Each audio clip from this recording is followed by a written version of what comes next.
Preservation, जो कि अपनी साइंस की क्लास 8 की टेक्स्ट बुक से है। तो चलिए आइए शुरू करते हैं फूड प्रिजर्वेशन। फूड और प्रिजर्वेशन, तो फूड का मतलब होता है खाना, ठीक है, कोई भी खाना जो कि हम लोग डेली लाइफ में खाते हैं, तो जो भी है फूड। और प्रिजर्वेशन का क्या मतलब हुआ? प्रिजर्वेशन का मतलब हुआ उसको बचाने की प्रोसेस। तो फूड को हम कैसे प्रिजर्व करें, इसके बारे में हम इस टॉपिक में पढ़ेंगे। In chapter 1 we have learn about the methods used to preserve and store food grains. तो जैसे चैप्टर 1 में आपने पढ़ा क्रॉप प्रोडक्शन एंड मैनेजमेंट में कि हम कैसे खेती करें और कैसे उसको कटाई करें और फिर उसको स्टोरेज करें। तो इस चैप्टर में हम उस फूड को जब हम किसी और फॉर्म में बदल देते हैं तो उसको हम प्रिजर्वेशन की का एक प्रोसेस अपनाना हमें पड़ता है ताकि हमारा खाना खराब ना हो। How do we preserve cooked food at home? तो वो तो हो गई अनाजों की बात है, वो कुक्ड नहीं थे, उसको हमने सन की रेस में जो है धूप में सुखा के अनाज को, गेहूं, चावल या सरसों, कोई भी फसल है उसको हमने बहुत अच्छे से गेहूं को सन के रोशनी में सुखा के पूरी अच्छी तरीके से ड्राई करके सील पैक कर दिया। लेकिन घरों में जो हम खाना बनाते हैं या रेस्टोरेंट्स में जो खाना बनाते हैं, एक बार खाना जो पक जाता है उसको हम कैसे प्रिजर्व करें, इसके बारे में हम इस टॉपिक में पढ़ने वाले हैं।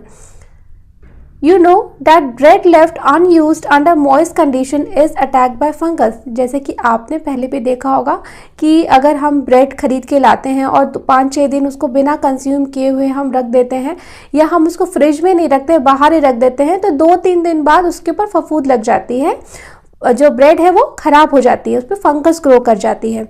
Micro organism spoil our food. तो ये जो माइक्रो ऑर्गेनिज्म है वो ओमनी प्रेजेंट होते हैं। ओमनी प्रेजेंट मतलब हर जगह प्रेजेंट होते हैं, एयर में खासकर। तो अगर हम ये सोचे कि ब्रेड रखी हुई है उसके ऊपर फंगस कहाँ से लग गया, फंगस जो है वो एयर में ही रहता है। जब वो सूटेबल टेम्परेचर, प्रेशर और एनवायरनमेंट देखता है तो वो ग्रो कर जाता है। Spoiled food emit bad smell and had a bad taste and change colour. तो अगर कोई खाना खराब हो जाता है तो उसमें बहुत बुरी सी स्मेल आती है, नहीं, सड़ने की स्मेल आती है, और उसका स्वाद भी कुछ बदल सा जाता है और उसका जो कलर भी है वो चेंज हो जाता है, टेक्सचर भी बदल जाता है। तो इससे हमें पता चल जाता है कि जो ये खाना है ये खराब हो चुका है, स्पॉइल हो चुका है। Is spoiling of food a chemical reaction? तो स्पॉइलिंग ऑफ फूड क्या है, कोई केमिकल रिएक्शन है? Yes, chemical reaction. Spoiling of food कैसे होती है? जैसे कि कोई फूड है और उसके ऊपर जो है कोई माइक्रो ऑर्गेनिज्म ग्रो करने लगा, तो माइक्रो ऑर्गेनिज्म अपने डाइजेस्टिव जूसेस उन फूड आर्टिकल्स के ऊपर निकालता है और फिर उसमें से ग्लूकोज, उस बैक्टीरिया को या फंगस को जो कुछ भी न्यूट्रिएंट की ज़रूरत होती है वो वहाँ से सिंपल फॉर्म में ले लेता है। और इस प्रोसेस में बहुत सारी केमिकल रिएक्शंस होती हैं जिसकी की वजह से खाने का जो है एक खराब सी स्मेल आने लगती है, उसकी जो है टेक्सचर उसका चेंज हो जाता है, ठीक है, उसमें से बदबू आती है। Paheli bought some mangoes but she could not eat them for a few days. जैसे पहेली जो है कुछ आम खरीद के लेके आई लेकिन किसी वजह से वो थोड़े दिन उसको कुछ खा नहीं पाई। Later she found that they were spoiled and rotten. तो थोड़े दिनों बाद उसने क्या देखा कि जो आम थे वो बिल्कुल खराब हो गए थे, सड़ गए थे, ठीक है, खराब हो गए, स्पॉइल हो गए थे। But she knows that the mangoes pickle her grandmother makes does not spoil for a long time. लेकिन पहले ये सोचने लगी कि मैं आम लेके आई थी और कुछ दिनों तक मैंने उसको खाया नहीं, वो सड़ गया, खराब हो गया। लेकिन जो ग्रैंड मदर जो है, उसकी दादी जो है, जो आम का अचार बनाती है वो बहुत दिनों तक नहीं सड़ता है, नहीं खराब होता है। तो ऐसा क्यों कि अचार जो है वो नहीं सड़ता है और आम ऐसे रखा हुआ है तो वो सड़ गया? पहेली जो है बिल्कुल ही कंफ्यूज्ड है कि ऐसा क्यों। तो ऐसा इसलिए होता है क्योंकि आम का अचार जब हम बनाते हैं तो उसमें हम बहुत सारे प्रिजर्वेटिव्स का यूज़ करते हैं, जैसे कि सॉल्ट, हल्दी powder, different variety of spices, और सबसे बड़ा जो है हम सरसों का तेल या कोई भी ऑयल जो है हम यूज़ करते हैं। तो ये सारी चीज़ें जो है वो बहुत ही अच्छे प्रिजर्वेटिव है। ये एक ऐसा इन्वायरमेंट क्रिएट करते हैं, ठीक है, आम के अगल बगल में जिसका भी अचार हम बना रहे होते हैं, कि जिसमें कि उस एनवायरनमेंट में कोई भी बैक्टीरिया या फंगस जो है वो ग्रो नहीं कर पाता। तो जब कोई बैक्टीरिया और फंगस ग्रो नहीं करेगा तो अचार जो है हमारा कैसे खराब होगा? वो बिल्कुल भी खराब नहीं होगा। तो इसी टॉपिक में ये तो एक एग्जाम्पल हो गया फूड प्रिजर्वेशन का। तो इस टॉपिक में हम पढ़ेंगे different kinds of different methods to preserve our cooked food or for a long time, so that we can consume it later. Let us study the common methods of preserving food in our homes. We have to save it from the attack of microorganisms. तो चलिए हम different methods पढ़ते हैं food को preserve करने का, ताकि हम उसको जो है different kind of micro organism से बचा सकें और हम उसको बहुत लंबे समय तक यूज़ कर सकें। तो इसमें जो सबसे पहला मेथड है वो है केमिकल मेथड, यानी केमिकल्स, कुछ इस तरह के केमिकल्स जो हैं उनका यूज़ करके हम फूड को कैसे प्रिजर्व कर सकते हैं। इसमें क्या है, salt and edible oils are the common chemicals generally use to check the growth of microorganisms. तो हम ये जो फूड प्रिजर्वेशन की बात कर रहे हैं, ये किस तरह के खाने को प्रिजर्व करने की बात कर रहे हैं, घरों में जो हम खाना बनाते हैं या घरों में जो हम चीज़ें बनाते हैं उसको हम प्रिजर्व करने की बात कर रहे हैं। तो घरों में हम कौन कौन से केमिकल्स यूज़ करते हैं, तो उसमें जनरली हम सॉल्ट और एडिबल ऑयल, जैसे अचार में भी हम नमक डालते हैं, काफ़ी मात्रा में नमक डालते हैं और तेल डालते हैं, सरसों का तेल डालते हैं, जिससे कि कोई भी माइक्रो ऑर्गेनिज्म ग्रो नहीं कर पाता है और जो है हमारा अचार, ठीक है, या कोई भी ऐसी चीज़ जिसमें हम नमक और तेल ज़्यादा मात्रा में डालते हैं तो वो चीज़ लंबे समय तक चलती है, जल्दी खराब नहीं होती है। Therefore they are called preservatives. तो प्रिजर्वेटिव्स क्या है, preservatives are those chemicals which extend the shelf life of any food और एनी एडिबल सब्सटेंस। तो जिसका वो सेल्फ लाइफ बढ़ा दे वो चीज़ें क्या होती हैं, प्रिजर्वेटिव्स। We add salt और acid preservatives to pickles to prevent the attack of microbes। तो और कई बार हम एसिड मतलब जो खाना है उसका पीएच होता है, जैसे हर एक चीज़ का एक पीएच होता है, या तो वो एसिडिक पीएच होता है या वो बेसिक पीएच होता है। जैसे कि सोप है, ठीक है, उसका पीएच क्या होता है, बेसिक होता है। और जैसे कि आप जो भी फ्रूट जूसेस पीते हैं उसका पीएच क्या होता है, उसका पीएच एसिडिक होता है। तो 7 एक बीच का न्यूट्रल पीएच है, जो हम पानी पीते हैं उसका पीएच होता है 7। तो ये बीच का पीएच है, ये न्यूट्रल है। 7 के ऊपर कोई भी पीएच होता है तो उसको कहते हैं हम बेसिक है, और 7 के नीचे किसी भी चीज़ का कोई पीएच होता है तो उसको कहते हैं हम एसिडिक है। यानी अगर किसी चीज़ का पीएच 6.5 है तो वो एसिडिक है, और जितना ये कम होगा उतना ही ज़्यादा वो एसिडिक होगा। जैसे कि अगर किसी सब्सटेंस का पीएच 3 है तो वो ज़्यादा एसिडिक है एज कम्पेयर टू किसी और सब्सटेंस से जिसका कि पीएच 5 है। तो जितना कम पीएच है वो उतना ज़्यादा एसिडिक है, और जितना ज़्यादा पीएच है वो उतना ज़्यादा बेसिक है। जैसे किसी चीज़ का पीएच 8 है और किसी चीज़ का पीएच 10 है, तो जिसका 10 पीएच है वो ज़्यादा बेसिक है, ठीक है। तो इस तरीके से आप तो पीएच के लिए जनरली जो यूज़ करते हैं हम विनेगर, या जिसको कहते हैं सिरका। तो घरों में अचार में हम विनेगर डालते हैं, सिरका डालते हैं, ताकि अचार का पीएच जो है वो कम हो जाए। तो कम पीएच पे बहुत सारे माइक्रो ऑर्गेनिज्म जो जनरली अचार को स्पॉइल करते हैं वो उतने कम पीएच पे ग्रो नहीं कर पाते हैं, तो हमारा अचार जो है वो खराब नहीं होता है, वो बच जाता है। Sodium benzoate and sodium metabisulphite are common preservatives. तो सोडियम बेंजोएट और सोडियम मेटाबिसल्फाइड भी कॉमन प्रिजर्वेटिव हैं। जैसे कि बहुत सारे लोग जो हैं, बहुत सारे लोगों की मम्मी हैं या बहुत सारे हाउसवाइफ्स हैं जो कि घरों में सॉस बनाती हैं, टोमेटो सॉस बनाती हैं, चिली सॉस बनाती हैं। तो सॉस जो है वो भी खराब हो सकता है, ठीक है, उसमें भी बैक्टीरियल ग्रोथ आ सकती है। इसी वजह से उसमें जो प्रिजर्वेटिव डाला जाता है वो है सोडियम बेंजोएट और सोडियम मेटाबिसल्फाइड, जिससे कि सॉस जो है उसकी सेल्फ लाइफ बढ़ जाती है और काफ़ी दिन तक हम उसको यूज़ कर सकते हैं। तो दे आर प्रिजर्वेटिव्स। तो ये केमिकल्स हैं जो कि प्रिजर्वेटिव्स की तरह यूज़ होते हैं। These are also use in jams and squashes to check their spoilage. तो जैम्स में भी यूज़ होता है, स्क्वैश में भी यूज़ होता है, ताकि वो ख़राब ना हो और हम लंबे समय तक उनको बेच सकें या फिर उनको कंज्यूम कर सकें। जो दूसरा सबसे कॉमन मेथड है फूड प्रिजर्वेशन का है वो है प्रिजर्वेशन बाय कॉमन सॉल्ट। जो कॉमन सॉल्ट यानी जो घर में हम नमक खाते हैं, सोडियम क्लोराइड, उससे भी हम फूड को प्रिजर्व कर सकते हैं, क्योंकि कॉमन सॉल्ट की वजह से जो है जिस भी चीज़ में हम ज़्यादा मात्रा में कॉमन सॉल्ट डालते हैं तो वो जो है कॉमन सॉल्ट का जो है कंसंट्रेशन की वजह से उस सब्सटेंस में से पानी जो है वो बाहर आ जाता है, जिससे कि वो खराब, उसके मॉइस्चर कंटेंट कम हो जाता है, तो जिससे कि उसके खराब होने की प्रोबेबिलिटी बहुत घट जाती है। Common salt has been used to preserve meat and fish for ages. Meat और फिश के ऊपर अगर बहुत ज़्यादा मात्रा में हम कॉमन सॉल्ट लगा दें तो वो जल्दी ख़राब नहीं होते हैं, क्योंकि जनरली जो बैक्टीरिया मीट और फिश पे ग्रो करते हैं, उनको स्पॉइल करते हैं, वो इतने ज़्यादा एसिडिक पीएच पे नहीं ग्रो कर पाते हैं सॉल्ट की वजह से। Meat and fish are covered with dry salt to check the growth of bacteria. Salting is also use to preserve amla, raw mangoes, tamarind etcetera.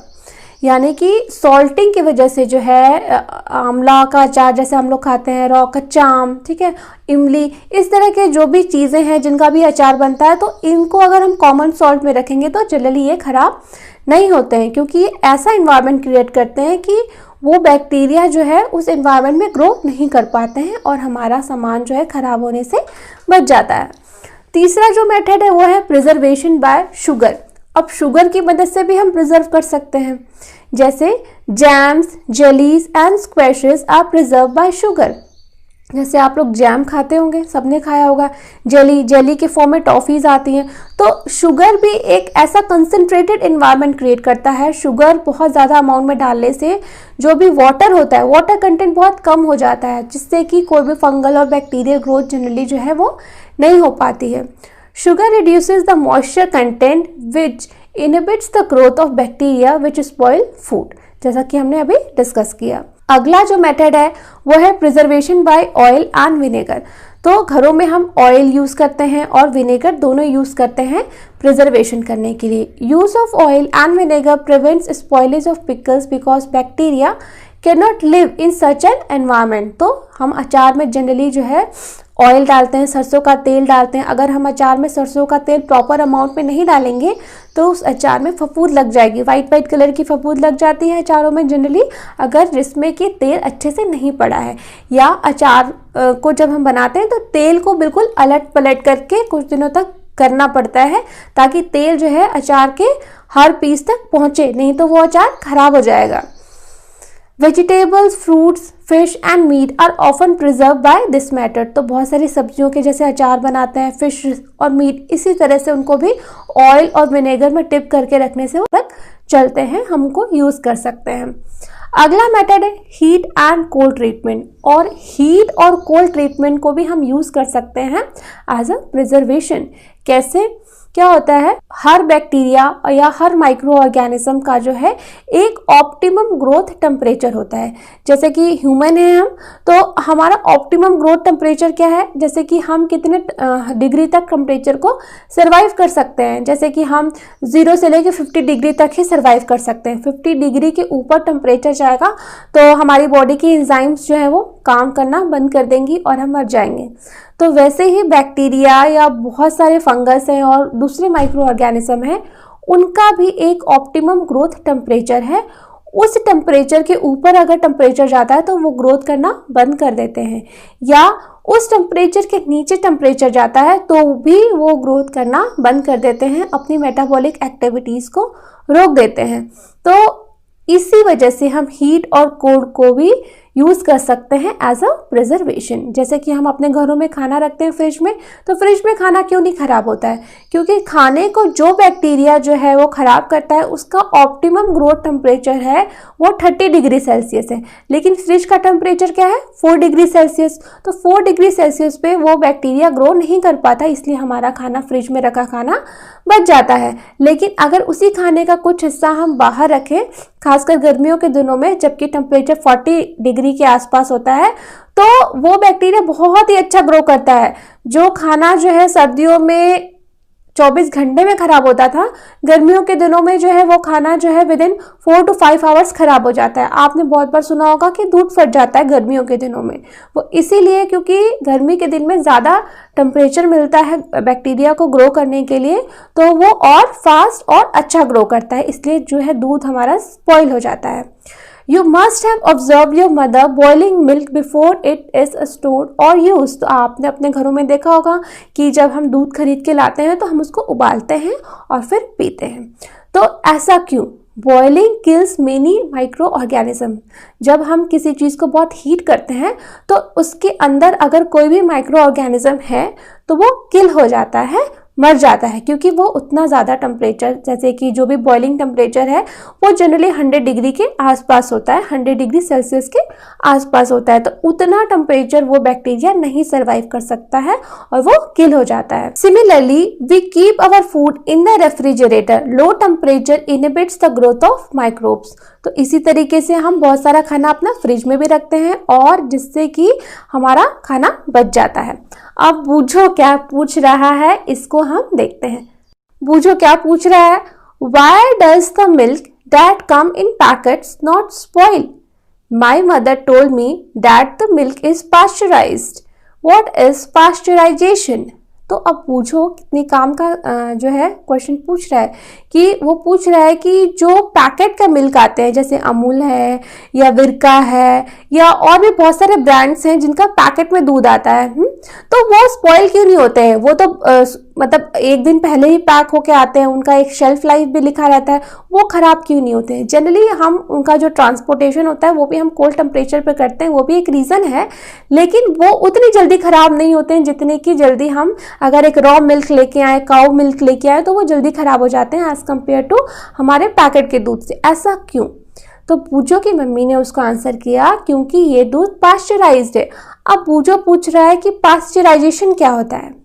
Pasteurisation जो है ये एक प्रोसेस है जिसमें कि हम किसी भी चीज़ को एक हाई टेम्परेचर पे कुछ सेकेंड्स के लिए जो है वो हीट करते हैं ताकि उसके अंदर मौजूद जितने भी फंगस या बैक्टीरिया या कोई भी माइक्रो ऑर्गेनिज्म है वो किल हो जाए, जिससे कि अगर वो माइक्रो ऑर्गेनिज्म उसके अंदर किल हो जाएगा या स्पोर के फॉर्म में आ जाएगा तो वो उतनी जल्दी ग्रोथ नहीं करेगा और हमारी जो मिल्क है उसका शेल्फ लाइफ बढ़ जाएगा। ठीक है, इसी वजह से जो है इस प्रोसेस को हम कहते हैं pasteurisation. Pasteurised milk can be consume without boiling as it is free from harmful microbes. जो पास्चराइज्ड मिल्क है उसको हम एज इट इज भी पी सकते हैं और जनरली जो पैकेट के दूध आते हैं वो पास्चराइज्ड होते हैं। The milk is heated to about 70 degree Celsius for 15 to 30 seconds। जो दूध है उसको 70 डिग्री सेल्सियस पे 15 से 30 सेकेंड के लिए हीट किया जाता है। इस प्रोसेस को हम कहते हैं पास्चराइजेशन। तो केवल मिल्क ही नहीं, जितने भी हम फ्रूट जूसेस पीते हैं, जो पैक्ड फ्रूट जूसेस आते हैं वो सभी पास्चराइज्ड होते हैं, या कोई भी लिक्विड फॉर्म में जो भी चीज़ आती है वो सब पास्चराइज्ड होते हैं। तो पास्चराइजेशन करने के भी बहुत सारे मेथड्स हैं, जैसे कि आपने अभी एक कंडीशन देखी 70 degree Celsius for 15 to 30 second. ये एक जो है स्टैंडर्ड जो है डेफिनेशन है पास्चराइजेशन की कि 70 डिग्री सेल्सियस पे 15 से 30 सेकेंड के लिए हीट करना होता है। ठीक है, तो ये हो गया एक condition.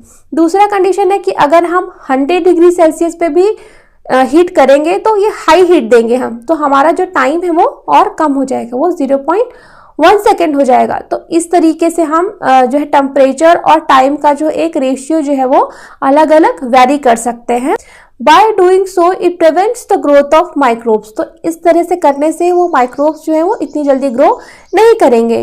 This process was discovered by Louis Pasteur, it is called pasteurisation. और ये प्रोसेस जो है वो लुइस पास्चर ने डिस्कवर की थी, इसी वजह से इसका नाम जो है वो पास्चराइजेशन है। लुइस पास्चर एक साइंटिस्ट थे। अब हम देखेंगे storage and packing. These days, dry fruits and even vegetables are sold in sealed airtight packets to prevent the attack of microbes।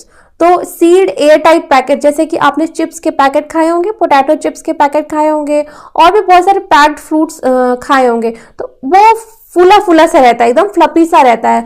तो हम ये कहते हैं कि चिप्स है या एयर है, लेकिन वो एयर जो है वो एक्चुअली में बहुत इंपॉर्टेंट रोल प्ले करता है उस चिप्स के पैकेट को प्रोटेक्ट करने के लिए, माइक्रो ऑर्गेनिज्म से प्रोटेक्ट करने के लिए। जनरली उन पैकेट्स में हम नाइट्रोजन गैस भरते हैं। नाइट्रोजन गैस जो है वो इनर्ट गैस होती है, ठीक है, बहुत नॉन रिएक्टिव नहीं होती है। तो नाइट्रोजन गैस भी एज अ प्रिजर्वेटिव जो है कंपनीज यूज करती हैं ताकि जो पोटैटो चिप्स हैं या कोई भी XYZ बिस्किट है तो उनकी शेल्फ लाइफ जो है वो बढ़ाई जा सके, हम लंबे समय तक उसको कंज्यूम कर सके।